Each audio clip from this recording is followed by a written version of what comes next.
Des nouveaux rebondissements dans l'affaire Dashikai, des révélations explosives. L'affaire Dashikai continue de faire grand bruit avec de nouvelles révélations qui ajoutent encore plus de complexité à cette situation déjà tumultueuse. Après la fuite de ses vidéos intimes, l'influenceuse congolaise a révélé plusieurs noms parmi ses proches qu'elle suspecte d'être impliqués dans la diffusion de ses contenus privés. Parmi ces personnes figure Land Ngami, un ami proche qui a récemment pris la parole sur les réseaux sociaux pour partager sa version des faits. Alors, si vous êtes prêts pour en savoir plus, allons-y.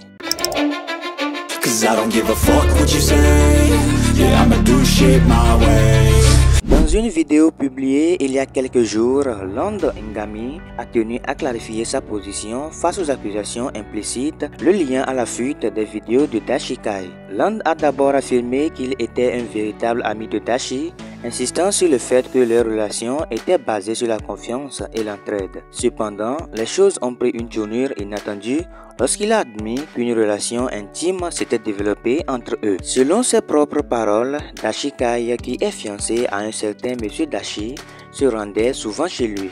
Ils partageaient des moments ensemble, allant jusqu'à faire des courses, ce qui témoignait d'une certaine proximité.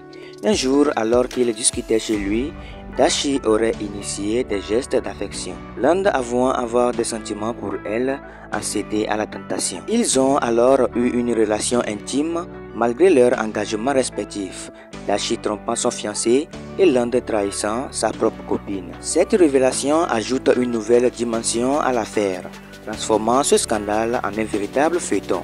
Les aveux de Land Ngami soulèvent de nombreuses questions sur la nature de la relation entre lui et Dashikai. Était-ce une erreur d'un moment ou une liaison plus régulière? De plus, cette situation expose Dashi à des critiques encore plus sévères, non seulement pour ses vidéos fuitées, mais également pour l'infidélité envers son fiancé. La réaction du public à cette affaire est explosive, alors que certains blâment Dashikai pour avoir impliqué plusieurs proches dans cette polémique.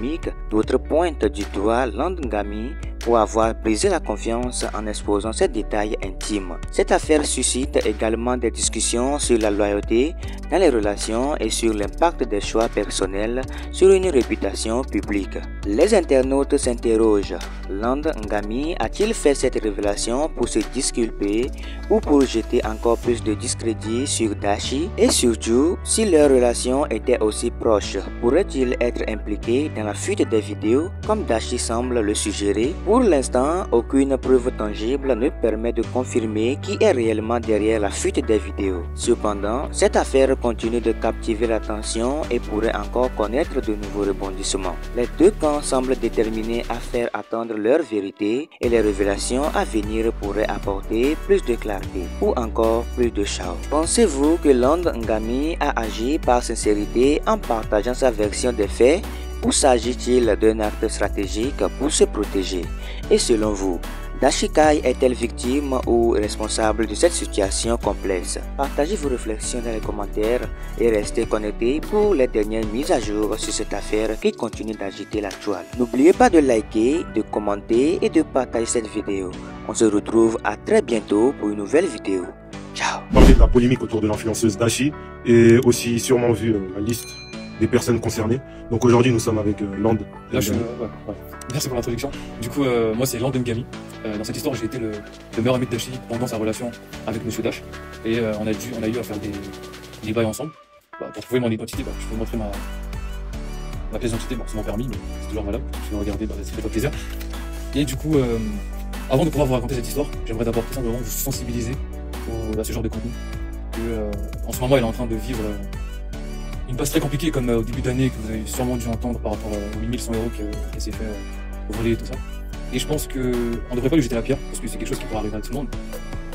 Sachant qu'en plus que dans les vidéos qui circulent en ce moment, elle a été mineure. Et au moment des faits, elle était mineure et je pense que l'erreur est humaine, comme on dit. Donc je pense que l'être humain pardonne et devrait passer à autre chose. Si j'ai décidé de me mettre sur l'écran aujourd'hui pour pouvoir raconter mon histoire, c'est pas du tout pour pouvoir l'enfoncer de plus belle. C'est parce que justement en mettant mon nom sur la liste qu'elle a affichée, et dedans elle a pas donné d'explication, en mettant mon nom sur la liste, elle a incriminé quelqu'un qui ne faisait pas partie de ce genre de complot, diffusion de sa sexualité quand elle était petite ou ce genre de choses. Et je suis venu rétablir ça parce que moi de mon côté, je reçois une vague de haine sur les réseaux sociaux, je me fais harceler. D'où ma suspension sur mon compte Insta, que j'ai bloqué. Snapchat, je ne l'ai pas encore fait, mais je compte le faire bientôt. Et TikTok, là où je posterai la vidéo, pour l'instant, ma chaîne elle est encore toujours ouverte. Donc voilà, et let's go.